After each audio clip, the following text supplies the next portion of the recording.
Oh, I mean, all righty. We are here live. It snuck up on us.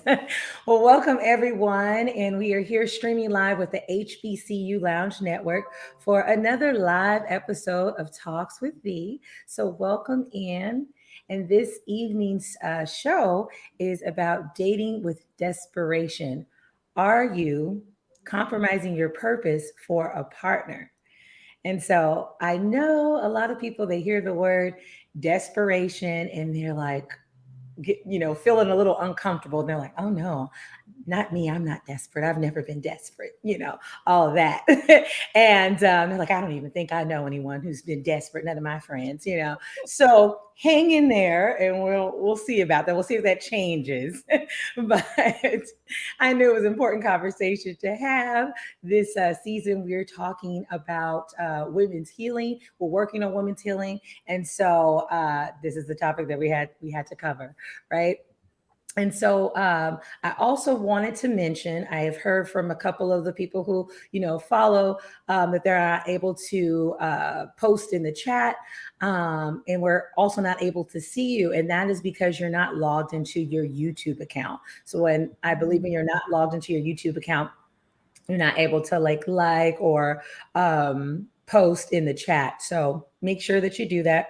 You have a little time before we really get into it to go ahead and log into your YouTube and then come back in and search HBCU Lounge Network, and then it'll bring you right in. So again, thank you so much for being here. And so without further ado, I want to go ahead and introduce our guest. So our first guest, she really Oh, log in. Absolutely. Well, our first guest, she really needs no introduction. She has been here with us a few times, but we'll go ahead and introduce her for those who do not know her. We have Dr. Diana Augustine, and we are very thankful to have you back. You'll be a recurring guest therapist with us a few times this season. So we're so happy to have you, and thank you for being here once again. And Thank you for having me, V. I'm so glad that I get to be here tonight with all of you guys to discuss this topic. My name is Dr. Diona. I'm a psychologist who works out in South Florida with my sister, Dr. Joe. We have a private practice called Augustine and Augustine Psychology. And we basically created the practice because we noticed that there was a gap in our community when it came to targeting mental health and finding culturally competent services. So we wanted to open a practice to kind of target people in our community, but especially women of color. So mm, once again, I'm glad to be here tonight, and I'm looking forward to all of the discussion with our other panelists. yes, yes, yes, yes. Thank you for that, and welcome. And lastly, we have Brother Jazz, Jazz Fox. I use the term brother because I have had the pleasure to get to spend some time and hear him speak on several occasions. And a good friend of mine, Lily Mae, she has a brand called Glambitious, Mhm. and they host a devotional on Clubhouse Monday through Wednesday. And Jazz is one of the wonderful, powerful moderators in that room. Every time I come in that room, I just get blessed. Even when I'm not expecting it, I should expect it, but I get blessed in the way that, he just shows up in there with covering us with the word and just giving us such good insight of somewhat of a big brother or father. And I just appreciate it. And I'm just thanking you for the room and everyone else who gets to enjoy those discussions. So thank you so much for what it is that you do. And if you could let the people know a little bit more about yourself, what it is that you do, your passion and your purpose, and how long you've been involved in doing those things. Well, once again, my name is Jazz Fox. Actually, my first name is actually Jasmine. So everybody Mhm, just calls me Jazz for short. So it's Jazz mhm. Fox. And it's always a blessing and an honor, to speak in, the Glambitious room and to really get back in terms of ministry. But I have a degree in pastoral ministries and psychology, and I'm a licensed minister, and I've been associate minister off and on since I was the age of 19. So I Mm, got in ministry, actually early. I was really young when I got into ministry, And what really got me, I'm also passionate, just like you, Dr. Dion, about psychology. I love psychology, any aspect of it. I don't care if it's cognitive behavioral therapy, NLP, anything that's remotely related to psychology. I love it. It's very fascinating. And I actually got into it because of a relationship. I had this relationship and it was going south, and I was just wanting like, yo, what was going on with the relationship? And I kind of got into psychology on an accident. It wasn't like it was on purpose, but I fell in love with it. So that's just one of my passions. And of course, my second passion, besides talking about psychology, actually my first is probably drawing. I love art, but outside of that, it's faith. I really love talking about faith, especially from a spiritual and psychological perspective. So that's what I like to do. And I'm able to, I'm always happy to be able to do that on the Glambitious Network and anywhere else that the Lord opens doors for me to do that. So I thank you for allowing me to be on here with you as well, V. Absolutely. Absolutely. Thank you so much. Wow. I wanted to kind of get into, welcome everyone in the audience. We're so happy to have you. We hope this show this evening is a blessing and you take a lot of good gems with you and are able to pass it on. So share the link, share, and make sure you are subscribed. Well, I wanted to go ahead and get into why we decided to cover this topic. So, I've talked to so many women. As everyone knows, I am very social.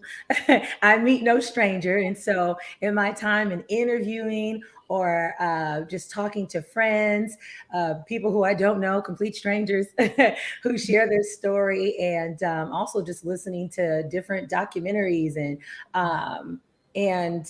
reading articles, things of that nature, I learned that there's a lot of women who are out there who may put their purpose, their calling, as some would say, they'll use them interchangeably, or their career, different things on the back burner for their partner to make that partner feel more comfortable or adequate.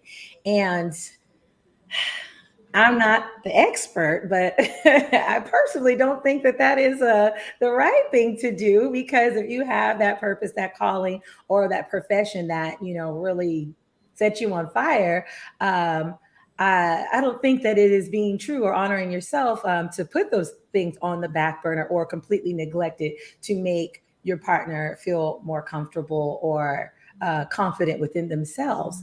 And so, yeah, it was kind of one of those things that we definitely needed to cover. But also, in one of the rooms that I was in with Jazz, we discussed the topic of what have you been desperate for?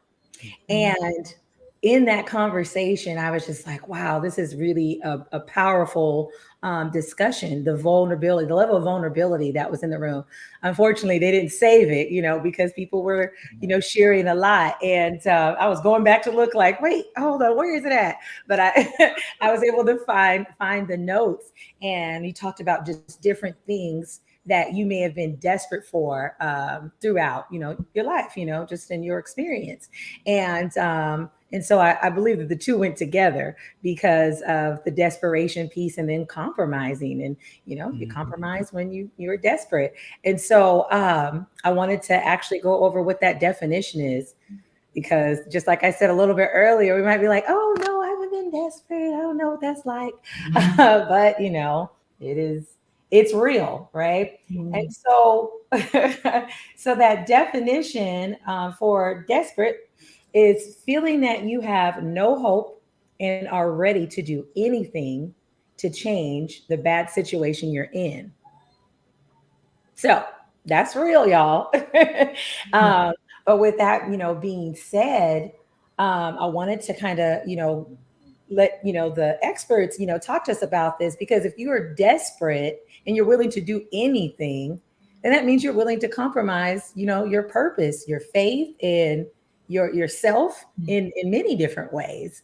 So I want to go ahead and just jump into that. What do you all think about the term desperate and that situation or those scenarios where women are putting their purpose in their jobs, the fact that they're going to, go to school, get a degree, and then they meet someone and they're like, oh, well, I feel uncomfortable with you making more money than me.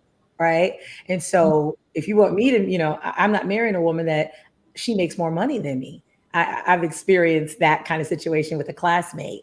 And I was like, huh, wait, what? So you're not going to use your degree? Is that what you're saying? So I would love to hear from you guys and your, perspective on this. So, You can go Doctor. first, Dr. Diona.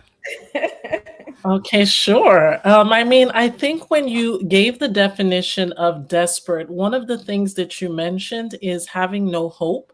And I Mm, think that for a lot of people, when they do get to a place of desperation, it really is just a symptom of the root hopelessness. The mm, minute a person starts to feel like as if they're out of options, they will mm, grab onto anything they can, Mm, even if it's not necessarily the healthiest option. So I mm, think that when it comes to that desperation, whether it's in dating or compromising your purpose or your calling, it comes from a place of feeling like I have no other choice. If I want a partner, if I want a spouse, if I want to keep this person happy, I'm mm, going to have to compromise on these different variables. So a lot of times what ends up happening is we end up saying yes to everybody else and then mm. neglecting mhm, ourselves. Ooh. Mm, mm, mm. Mhm. That was good. She coming in hot, y'all. absolutely. Absolutely. Mhm. I agree 100% with what was shared. It makes me think about the saying, never go to the grocery store or never grocery shop while you're hungry. Why? Because Mm, usually your hunger is a thing that motivates your shopping experience. So you end up neglecting your budget and, of course, your grocery list because it was hunger that was actually in the driver's seat all the time.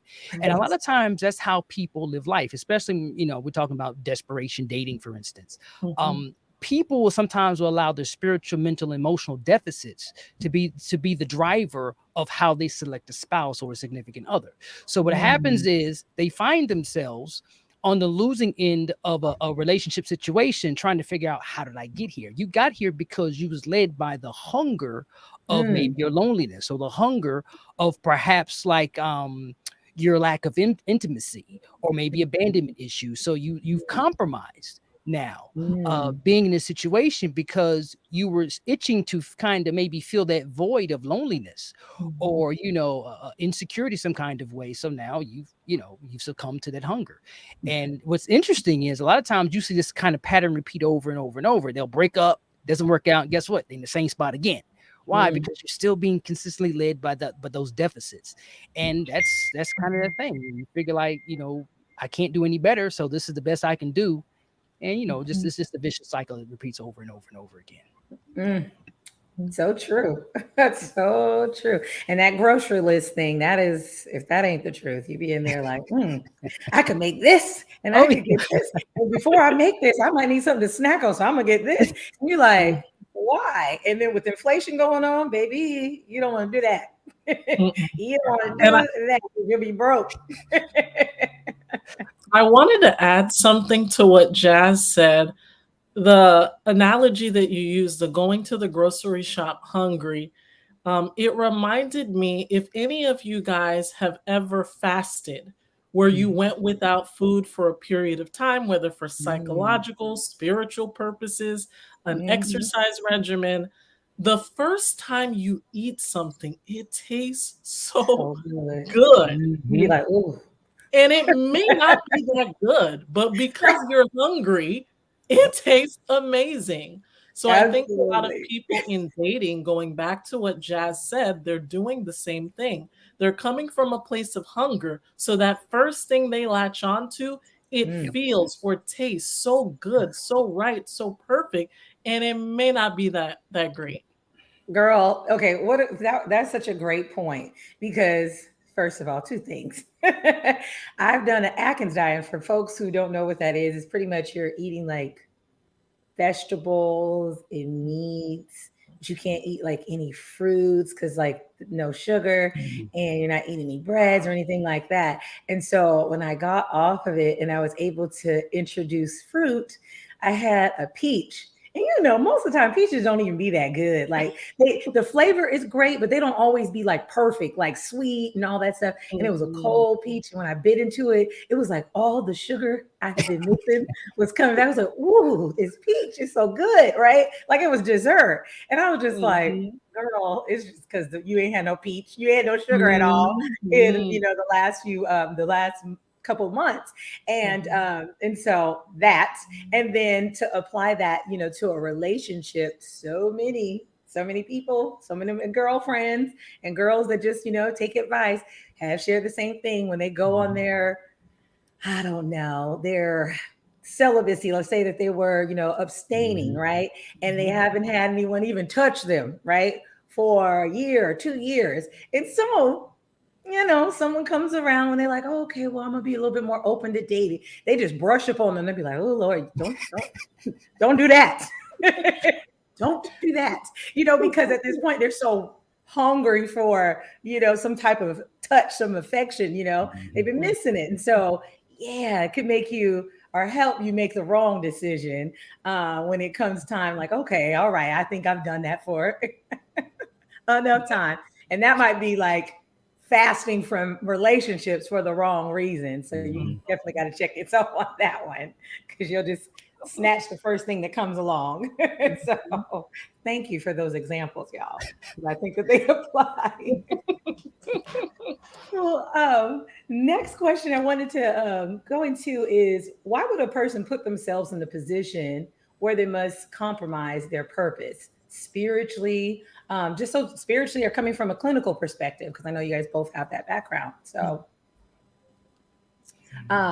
yeah, Jazz, you still thinking about you? I can go. I can go. Okay, You said why would people want to compromise themselves? Whether or why would they put themselves in that position where they would have to compromise? Because we all know it's just kind of like if you used to smoke and you have some friends who there's going to be smoking, and drinking someplace, like why would you go over there? Like why would you put yourself in a position where you could have to compromise? Well, the interesting thing with desperation a lot of times is that they're depending on what the desperation is about, because they can stem from different places. But when in regards to relationships, at least, there's a few things. So I was talking to a young lady the other day, and we were talking about like not being married by a certain age, right? So for some women, there is a desperation with that. Yeah. Now, what's very fascinating with this, and she made a really good point. She said it's kind of different for men versus women. Why? Well, for women, there's this thing like the biological clock is ticking, right? Then society says that if a woman isn't married by a certain age, maybe there's something wrong with her. So when you start thinking about these kind of things, this can produce a level of anxiety and desperation in, say, like a woman. But when you really think about that, though, I think about the reason why a lot of people compromise themselves or become desperate is because I think there's a void they're trying to fill. Right. And instead of really trying to trust the process, maybe trust God or trust the natural progression of dating, maybe you don't see results by the age 40 or 43. So you become desperate. Now you start saying, I'm not going to get married, doing it the normal way. I have to take matters to my own hands. And that's a very unfortunate thing, because we start allowing like the biological clock, or we start allowing society's measures, or we start allowing, our search for significance or validation to be the thing that really motivates, once again, going by that hunger of validation or the hunger of lack of significance, to be the thing that really spurs on our actions. So that's why some people end up, compromising themselves, because they have to fill that void some kind of way. Yeah, that's true, Lady D. It says some people aren't aware that they're desperate. Oh, absolutely. Because I would say to Jazz's point, what he's mentioning, there's a lack of security there. You're feeling insecure because of all these outside influences, and it's such a shame what is put on us as women that supposedly makes us valuable. And you don't want to ask me because I go in I'm a little bit of a rebel, so I don't really worry about those things. Of course, I desire that, marriage and having a Mhm. child and stuff like that. And yes, that biological clock that's thrown out there is like, you're not getting any younger. And, you only got so many years, all these different things. But the truth is that whatever is supposed to be will be. So you getting out there rushing, anytime that I decide I'm gonna put it in my hands and be like, God, I think you need a little bit of help. I never say that, but that's obviously what I'm doing when I decide I'm gonna go out there and and do it my way. Mhm. It always ain't, it's not what I want. I'll be like, ooh, this ghetto, throw it back. Like, I don't want that, like what was I doing? But when I wait, but while I'm doing the work that I need to do, God comes in and then he blesses it and he gives me something better than I even thought about asking. Mhm.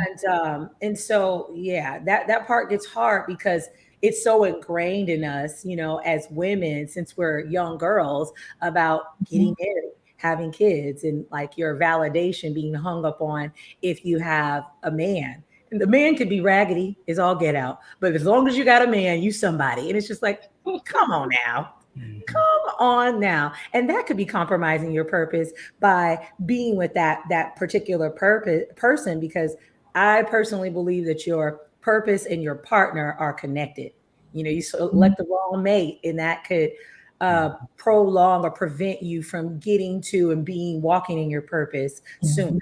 So Mhm. yeah, doctor. So, Carol. so when it comes to compromising the purpose, Jazz mentioned those Mm. emotional voids. I think a lot of people go through life not knowing they have emotional voids. So Mm. it's almost like they're just reacting and responding, but they don't understand the why. Mm. So that's where, for example, having a good therapist comes in to help you to kind of unpack what is it about yourself, your upbringing, your Mhm. childhood, your relationship with your parents or your siblings that makes you respond in this way. Mm. Because when it comes to your purpose, some people don't even know what their purpose is. So it makes Right. it easier for them to latch on to the wrong person. Other Mhm. people know what their purpose is, but when it comes to their priorities, the biological clock ticks so loudly in the back Mhm. of their mind, they're willing to put that on the back burner just so that they can have this thing. And I Right. also think it doesn't help that in our society, a lot of women are made to feel like you're not a full fledged woman until you have either gotten married, had a kid, or both. So Right. it's like all of these external voices are screaming and yelling at you constantly. And then Mhm. you have to kind of figure out which voice do you listen to. And a Right. lot of people, they lose their voice amidst all of the noise, and then they Mhm. end up latching on to the wrong person, or Right. they end up connecting with someone who, like you said, either keeps them from fulfilling their purpose or Mhm. derails it altogether. Yep, absolutely. And I did see a question in the comments. Thank you so much for asking your questions.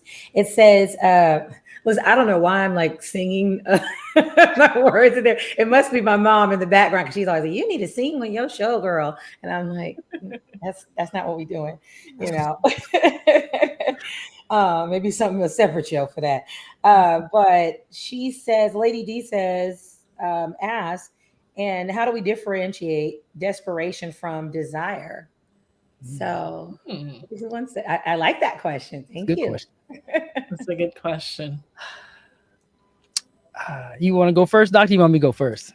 Sure, I can go first. Okay. I mean, I think when it comes to differentiating between desperation and desire, it all ties back to, can you live without this thing? Or Mhm. do you feel like this is something that is going to validate or affirm you?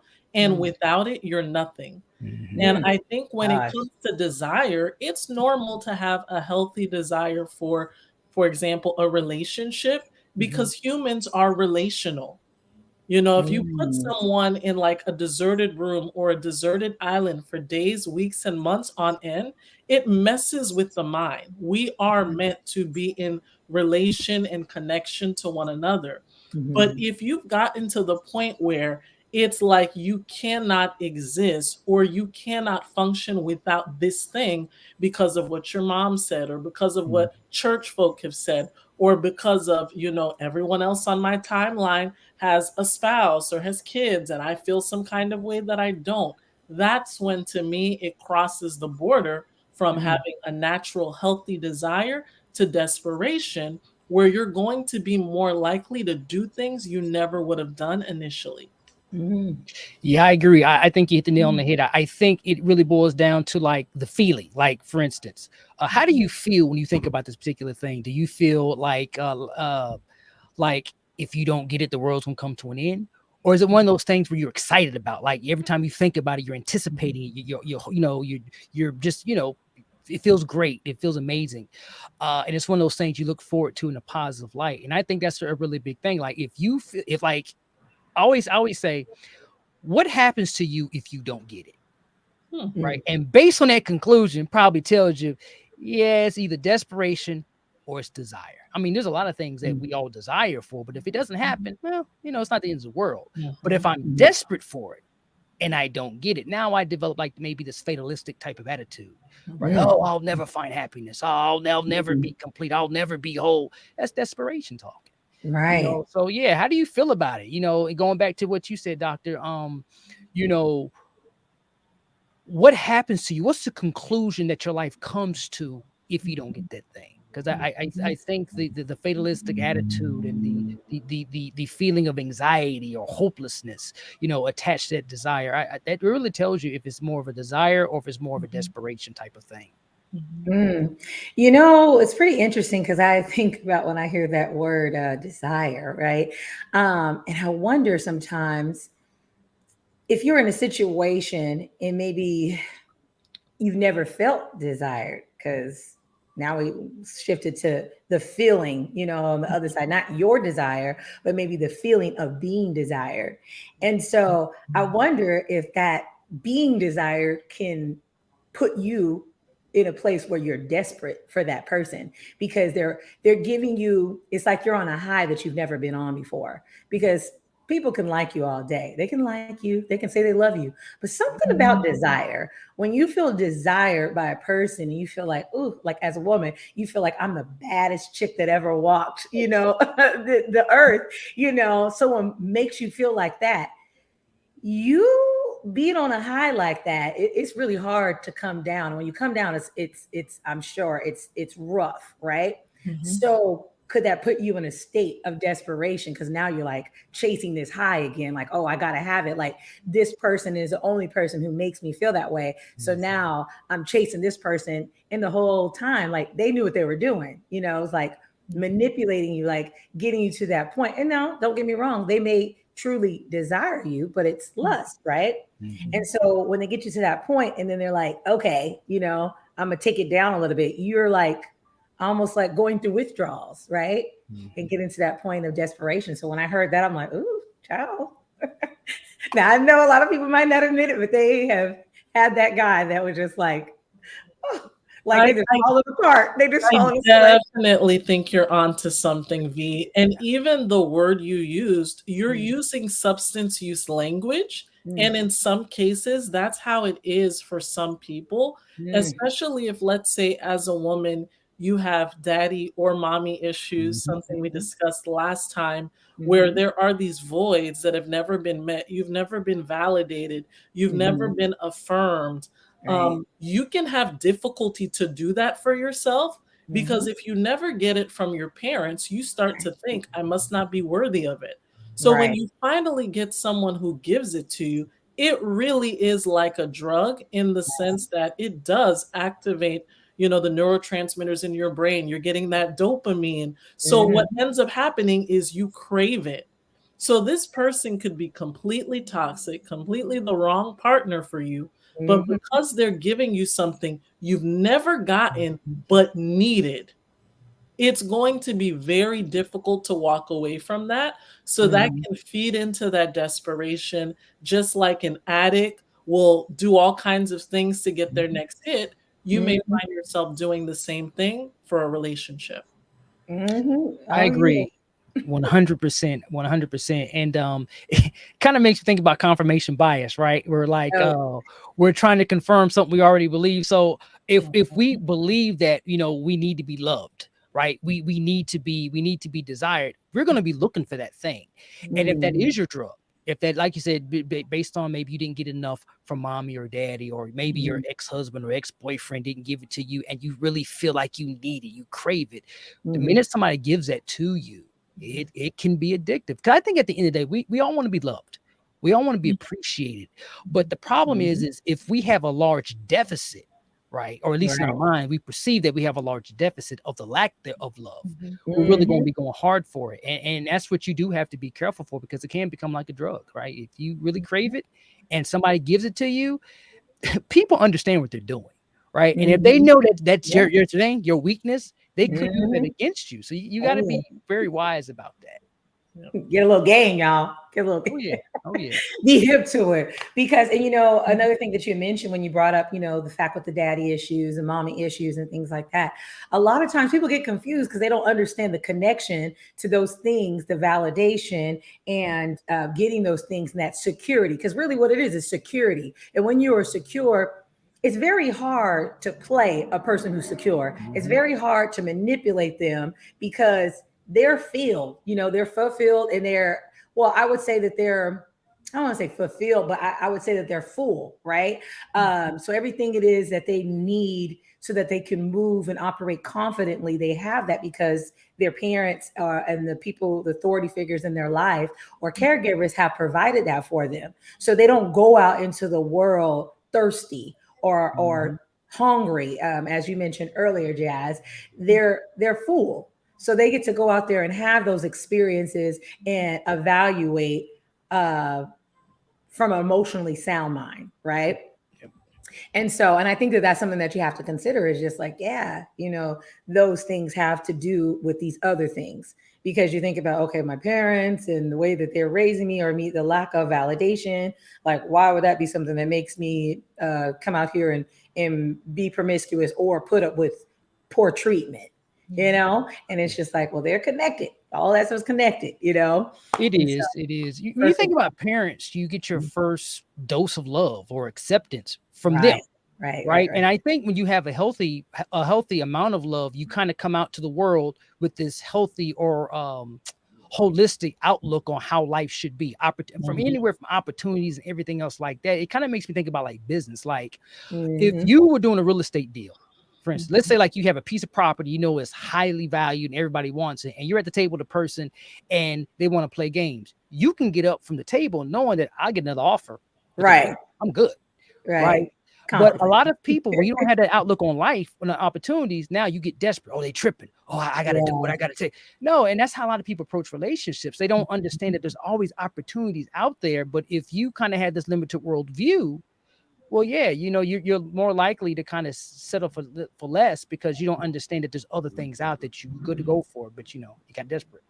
Right. That's more, and not the type that's out there like, oh, it's always something better type of thing. But there's someone that's out there more aligned and more made for you, And to me, just seeing that, for me, being able to witness, two individuals who are made for each other, just having a couple examples like that, I'm like, oh no, since I know it exists, I cannot settle. And when you use that term, I was talking to a friend of mine and, she mentioned how when most people men hear that term settling, they automatically think, finances. But when I'm thinking of settling, I think it's like being with the person who is not right for you.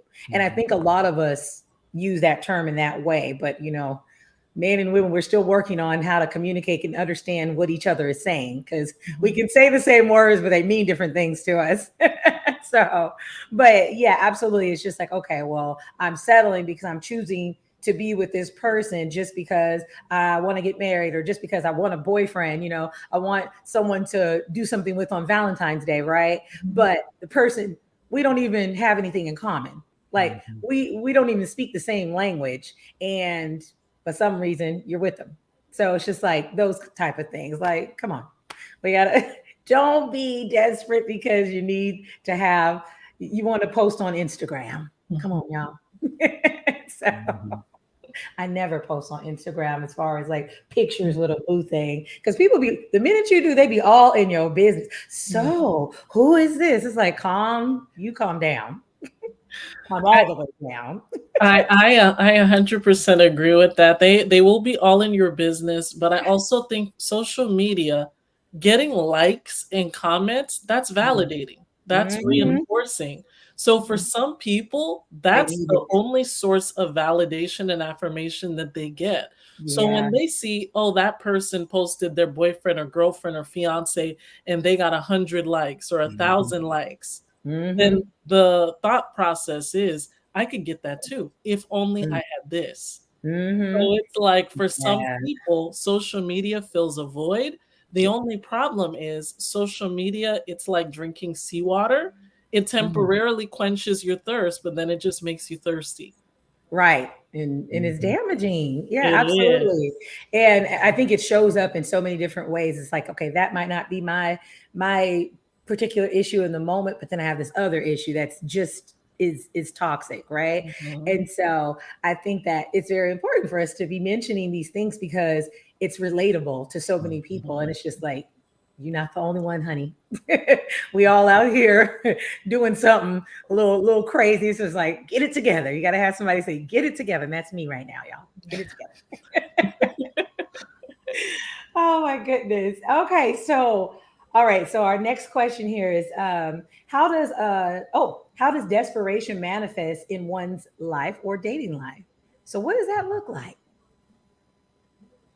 I mean, I'd say one obvious way of knowing that you're leaning into desperation territory is when you start to find that your standards or criteria, it starts to waffle quite a bit.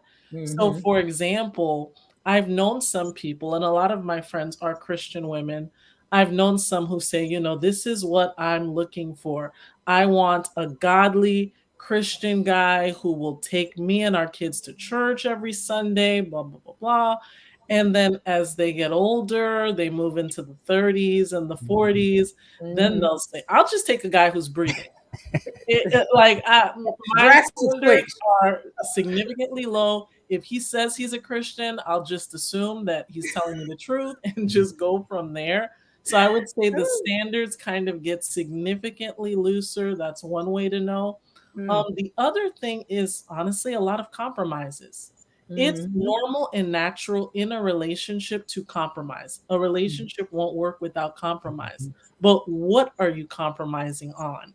Right. I think that will reveal to you whether this is you having a healthy desire or whether you're so desperate for that person or thing, you're willing to give up a lot of you and what you stand for just to hold on to it. Mm, I mm. agree. I agree. Right. I think you have to also look at like the self-talk, right? Or just even conversations. You're like, what do you talk about the most?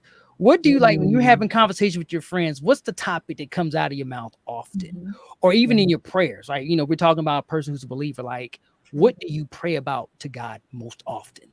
And you find a lot of times the thing you pray about Challenge or the thing you God. talk about, that's your biggest pain point. That's the thing that's on your mind the most. And if Right, it's right, right. always relationships, Mhm. chances are that's a sore spot in your life. And Mm, I think that could be a sign that there's something wrong, right? mm, mhm, I think another sign that a person may be desperate in relationship is kind of like going back to what you said, Doctor. You talked about how like people's standards kind of mm, wane, right? And mm, I think it's really fascinating, especially with people who are believers, right? Women, Mm. they'll say, "Well, I'm trusting God for this spouse. I'm trusting God," and then they kind of pull like an Abraham, well, like a Sarah. With Abraham, where she says, well, basically, God hasn't given us a child yet. So here, take my slave. And mm. maybe that's what God, and that's a lot of times that's what people do in relationships, Yeah. right? They'll say they trust God for a spouse, but then they'll do something that Mhm, totally hijacks that entire process. So if you're self-sabotaging, it's a good chance that you're probably desperate, right? There's mhm, you're violating the very things, the very standards that you say you hold, right? So I think that's usually, you know, a good sign. If you're self-sabotaging or violating standards that you say are really dear to you, that's probably a sign. That's so good. Yeah, I'm hearing less and less Boaz talk, y'all. you know, you know how at one point in time we'll just say, "Oh, wait for my Boaz." I'm like, okay, guys, all right, okay, you know. And one more thing I wanted to add to what Jazz said, a lot of people don't recognize when they're self-sabotaging. No. Mm-hmm. That's why self-sabotaging. You don't know you're Yes. doing it. Right, Exactly. right. So Yeah. that's where sometimes it's good to have a community. And by community, I'm not talking about frenemies, people who say they're your friends but would stab you in the back as soon as they got a chance. I'm talking about real inner circle friends who can point out to you, you know, you're saying you want this, but you're acting in X way that contradicts or works against that. So good friends can do that, and then also a good therapist can do that.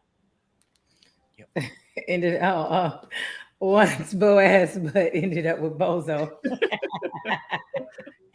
Yes, yes, yes. Well, from my that's hilarious. From my research, I did look up a little bit of like, you know, 7 signs you're a desperate dater. This was found on eharmony.com, I guess, which is the most credible dating site and with tips. So all right, so 7 signs you are a desperate dater. So first says desperate daters are always available. All right, okay. Desperate daters are clingy. Okay. Desperate daters need constant relationship status updates. This is probably, I feel like that's really noticeable. When you're constantly like, okay, so what are we now? What are we now? Desperate daters fish for compliments. Desperate daters drop their friends. And I think as ladies, we all know we have your girlfriend, and every time she gets in some relationship or there's some guy that she just met, you don't see her. She's just like, oh, I know I said we were going to go do this, but I got a date. And it's just like, okay, all right. All right, girl, we'll remember that. Pray for them, right? Okay. And then desperate daters drop their standards. I think you guys mentioned that. And the last one is desperate daters rationalize bad treatment. And that I think that is really a dangerous one, as some of the others. But that is, you know, you come into a bad point when you start rationalizing bad behavior and bad treatment. So for everyone who thought that they didn't know anyone desperate and they never been desperate, hopefully you're reevaluating that about now. That list was very comprehensive, and I think it's kind of funny. The first few things on the list, it describes someone who has an anxious attachment style. Once again, that goes back to your upbringing. Right. So when you notice that the person is overly clingy, they're needy, they constantly need reassurance, they constantly need compliments, that is an anxious attachment style. And the problem with that particular style is you tend to push people away because you're so busy trying to get something out of this person that they gradually distance themselves. And then once they do that, it confirms in your mind, I'm not good enough, I'm inadequate, I'm unworthy. And then it becomes this vicious cycle. Right. So if you don't, for example, see a therapist who can explain to you how you develop that attachment style and how it plays out in your relationships, you're going to be a hamster on a wheel where you keep exhibiting the same pattern and you don't know what to do to break the cycle. Such a good point. And it made me think of when you were talking about those attachment styles. Next episode, we will be talking about frenemies, right? And so I was going to say that this manifests in your relationship with your girlfriends. I know some of us can relate. You have that friend that is, you know, very attached, very clingy to you. And even sometimes I've had a couple in my life, you know, throughout that were kind of possessive, like, no, you know, you're my friend. Like they don't want to share you with other people. And it's just like, girl, we don't go together. You know that, right? You know, like, you're not my boo. Not that kind of boo, you know, but That happens, y'all. So it may be, from, some of that you mentioned is that attachment style and that desperation, like be my friend, like, always hang out Mhm. with me, like, like I don't ever want you to, find another friend that you think is better because of those insecurities Yep. that, of not being validated, when you're young, maybe by your mother, and so yeah. But Jazz, did you have anything that you want to add to that about that list that we gave? uh, what I thought was really interesting about that list, 'cause I agree it's a very comprehensive list, Mhm. is that it is interesting to me how many people, when they fall into the desperation type of category in regards to dating, it's really amazing to me how many people are afraid to Mm. be alone, Oh or yeah. afraid to feel like that they're not going to get anybody. And it just goes back to how important it is to really understand that you have to have a relationship with you. Right, Mm. you have, Yeah, it's okay to be alone. It's okay to fall in love with you. And a absolutely. lot of times, going back to what you said earlier, V, about how society kind of has all these standards for women. If you're not married by a certain age, you don't have kids by a certain age, there's something wrong with you. No, maybe you just love you. Maybe you love working on your career. Maybe you love, just being single in your moment. That's okay. Hmm. Yeah. And I think that we do really have to really start having these conversations with ourselves, like, like, how is it I feel about me? Hmm. And if I am single, if I don't get married before I'm 45 years old, is that okay? Hmm. Right. Hmm. And I think a lot of people, not enough people, are having those type of conversations. So, they just fall for the okey doke and they'll just go for it bozo instead of waiting on Boaz. Right, right. Desperation creating. What are these? Desperation creating these what son? Oh yeah, these son husband. Absolutely, absolutely. Ain't nobody got time for that, And you do figure those things out, like you got to pay attention and do those check-ins with yourself and see what's going on, along the way.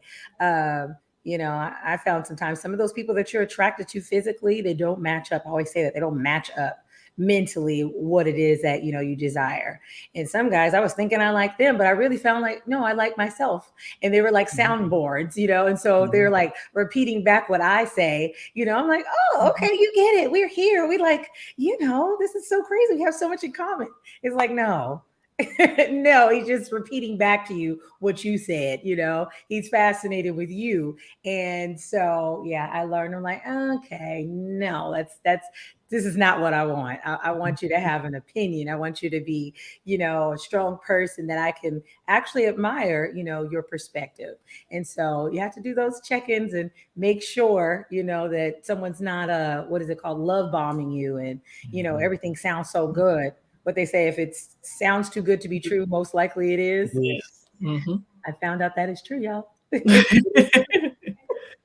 One thing I wanted to kind of piggyback off of the discussion on not being afraid to be lonely or Mhm. alone. Mhm. I think for a lot of people, they think it just stops with, I don't want to be alone. But in therapy, I'll actually challenge my clients and ask them, what's so bad about being alone? And they Right. always look Nice, at me like nice. I'm crazy because they're like, who wants to be alone? And I'm like, I know, but I want to know, why does that matter to you? Right. What does it represent to you to be alone? And a lot of times it's tied back to negative core beliefs they have about themselves. If Mm. I am alone, that means I'm unlovable. If I don't have Mm. a spouse, that means I'm unworthy. If no one will propose to me, that means I'm inadequate or not good enough. Mhm. Once they dismantle those negative core beliefs, it helps them to become more open to enjoying themselves. And like Right. I said, having a relationship with yourself. But if Mhm. you convince yourself, if I'm by myself, that means I'm unlovable, unworthy, inadequate, and not good enough, you're not going to want to spend time with you because you're miserable company. Right. So there Right. has to be something that is changed in the mentality or the mindset to help you to recognize you not being in a relationship has nothing to do with your worth, your adequacy, your Mm. being good enough, or your being lovable. Absolutely. And it's really amazing how um that loneliness, when you're so focused on who it's coming from, that companionship and that, you know, that what is it, fellowship and different things like that, you'll really deprive yourself of that same thing that could come from someone else. And it's just so interesting because if you do that, like you could be like hanging out with maybe like some of your church members or some of your friends, family members, and then you won't feel so lonely and deprived, of company. And at one point in time, I kind of was feeling like, gosh, I feel like I don't have enough love in my life, right? And I was really feeling sad about that. And then I was just like, well, no, like I have my family friends, that are out here, and I spend time with them and I feel good, about that. But also I go to a really like amazing church that like there's a lot of people who are like my kind of energy. They're like really loving and upbeat. And so I was just like, let me go get my high from church. Not that I'm just using it, completely, but like I feel good. Not only am I getting a good word that applies and is going to able, to help me throughout life, but I also am with people who are like me. And I think a lot of the times we get fixated on those things because of what society tells you. So you're so focused on the relationship, this romantic relationship, right? And you're missing out on all these other relationships, these friendships, these relationships, spending more time with your family and your loved ones, because life is short. And we're finding that out in the last couple of years has really, really proved that, of how important it is to spend time with your family, talk to your family, create those memories, because you could look up and they could be gone, and you're missing out on those things. So if you're so fixated on this relationship, you could be basically helping yourself feel more lonely and more deprived and more insecure and more inadequate because you're rejecting all these other relationships that can help fill you up. I agree. I wonder though, as you ladies were talking, it makes me wonder how different a person perceives loneliness if they're an extrovert versus an introvert. Now I'm an introvert. So in regards to like relationships, I mean, I like I'm an introvert, so I like being alone anyway. So Yeah. I never really thought about the whole, because I was single for 7 years before I met my wife. So for me, I never really thought about, I'm single, I'll never get married. No, I was like, look, I like being alone. I just want to have a companion. I mean, Right. I never associated my singleness or my aloneness, so to speak, with a lack of love. Right now, I wonder now if you're more extroverted and you're single, like how much does that play a role into the loneliness factor as well? Or does it Oh, play a role? wow.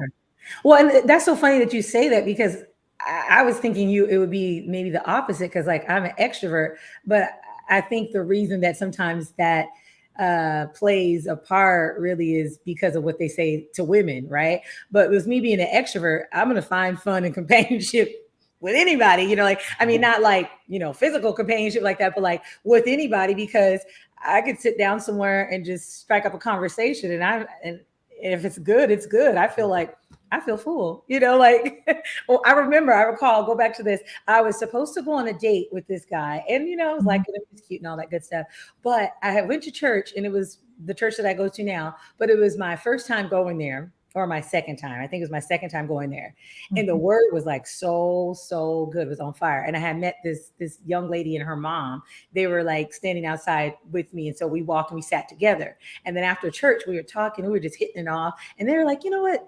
We want to take you to lunch, right? And so I'm like, okay. So I go with them to lunch. I had a date later on that night.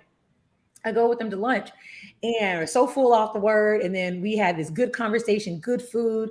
And it was just like Christmas. Like it was just really great, like a great time. After that, I was just like, I don't want to go out, like, on a date. Like I feel very full today. Like I don't need anything else. This was a great day. Like I'm good. And I was just like, that's so interesting because, I love love, but in that moment, I was just like, I feel full of it. Like I didn't need anything extra, that day. I was just on that high from that great experience and then the word and all that good stuff. So I don't know. What do you think, doctor? Because you're the doctor. I mean, I definitely think your personality style can play a role in it. I'm definitely introverted. I can be alone for hours and not have a problem. I do think, though, at least for me, I can't speak for everybody else, there is a distinction in my mind between needing solitude, which is something that I like, Mhm. versus not being in a relationship. So I Mm. can definitely be alone for long periods of time with a book and I'm good. I don't need anything else. But then there's also that need for companionship where sometimes you're kind of like, well, dang, Mhm. everybody else is booed up and you're the only one who isn't. Mhm. So that's where I think the longing comes from. I was going to say desire, but it's more of a longing where Mhm. it's like I can enjoy this solitary time. I can enjoy being by myself, but then there's also that I wish that this was something that I had access to versus it's just not something that I have access to.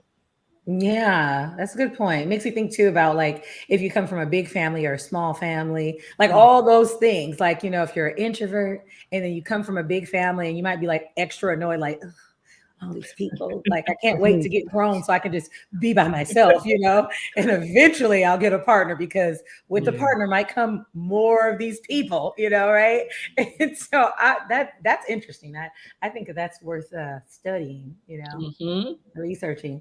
Well, we're coming to our last question, y'all, and very important question, and that is, how can you get set free from being, from desperation? I like to say from being a desperado. Mhm. That's a great question. Help. I think part of being set free from desperation is actually knowing and or acknowledging that you're desperate. I can't remember if it was Harriet Tubman or someone else who said Okay. something along the lines of, I freed quite a few slaves and I would have freed a few more if they knew they were enslaved. I Mm, think it's the same thing with desperation. that's so. I'm the type of person, if I'm close friends with someone, if I notice something, I will bring it up. But there are certain people who are so in denial. They are not willing to listen.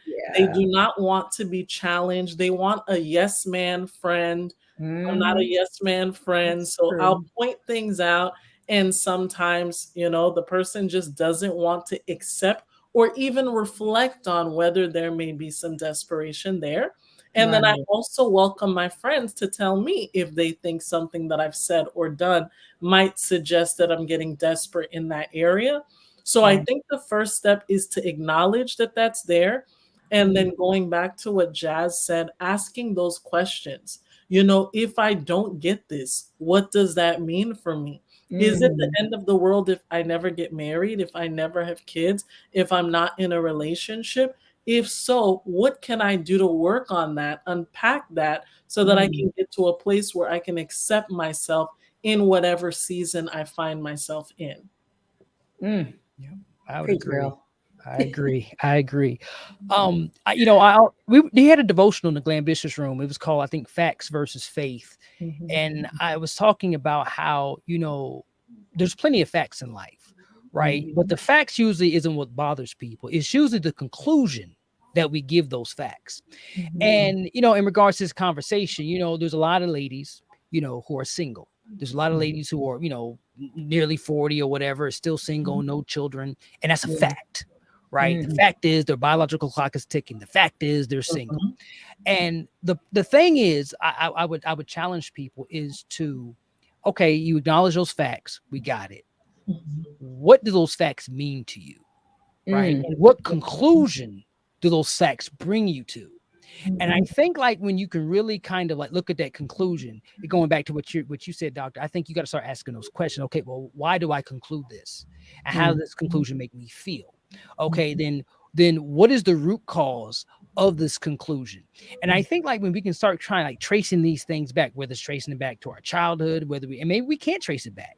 And if that's the case, then maybe it's time to maybe get a therapist Yeah. or at the very least, get an accountability partner or family where you could allow them to kind of speak into your life, but you got to figure out, why do you draw the conclusions that you do? Because that's the thing I think that really drives us crazy. There's nothing wrong with being single at 38 years old. There's nothing wrong with being 40 years old and no children yet. Nothing wrong with that. Right. But if you're drawing a negative conclusion because of those facts, I think that's something that has to be investigated, whether you do it with a pencil and paper and you really investigate your thoughts and your feelings and you kind of draw a logical conclusion to what that means, or whether you have to do that with a therapist. But I think that you really have to get down to why those facts of being single and maybe childless or maybe just a single mother, why those things really bother you, and really investigate those things. Right. Absolutely. That was really good. Both of you. And it makes you think about like, well, are you doing everything once you get that list and go through all that, like, what could you do? Like if it's something like, well, you're like, I want to have a child and I just haven't met the person yet, this and that. Well, if you're in the financially, in a position where you could, freeze your eggs, do it, because that's going to take all the stress off. You're free. I always think about that. I'm like, for my friends who are like, well, they had kids, young, and now they're in a situation where they're single, like raise their kids. The thing to me, I feel like they have a better opportunity to really be with the person that they actually love and they wanted to be with, because they don't have that thing like, oh, I'm going to be too old to have kids. Like they already got their kids out the way. So now they can actually be with the person without all that extra pressure to have children. They can just pick someone that they actually want to spend the rest of their life with and go from there. And so there's just all those different things. And so I love what you both said. Very, very, very important. I love the steps. I always call Dr. Diana. I'm like, she's full with the bullet points. Okay. She's going to give you the practical way for some resolution. Okay. Like it's like this. Okay. Oh, I love it. I love it. I love it. Well, that is the show. It wraps it up. Thank you so much. The both of you guys are awesome. I love this. I think that this show is just amazing. And I'm going to send it to a couple of people who I feel might, need to hear it, so they understand like, oh, okay, there is a way out. Right? There is a way to get to that better life, that we all deserve. So thank you so much for being here on this Sunday evening. And for the families who let us, borrow you, please tell them thank you. And I want to give you guys a chance to just let people know where they can find you if they want to get in contact with you, follow you, hear you speak, Jazz and Clubhouse. Diona, you're on Clubhouse, dropping gems, as well. And then your practice. So if you could just, Dr. Diona, I'll let you go first. Let us know where the people can find you. And so they can find me on my website. I have my personal blog, that's drdiona.com. And then I have my private practice, which is augustinspsychology.com. And then I'm also on Instagram and Twitter at Dr. Diona. And then my sister and I are on Instagram at the Mental Health Sistas. That's SISTAS. Yes. All right. And Jazz. And you can find me mainly on Clubhouse at Jazz Fox on Clubhouse. I'm usually in the Glambitious room or sometimes submitted to serve. But yeah, I love the Clubhouse platform. I love, talking about faith and spiritual and psychological aspects of how we grow in faith and become more holistic beings and in our pursuit of growing closer to God. Awesome. Well, again, thank you guys so much for being here this evening. And I hope you guys have an amazing holiday. We got a couple of them back to back. And so hopefully don't get too crazy this holiday. And for our audience, thank you so much for being here with us this evening. And we will be back in 2 weeks for Talks with V. The topic will be frenemies, and Dr. Diona will be back with us again. So make sure that you guys put that on your calendar. And if you haven't subscribed yet, subscribe and click that bell so you never miss another live show. All right. Well, have a good night. Bye. Good night, everyone.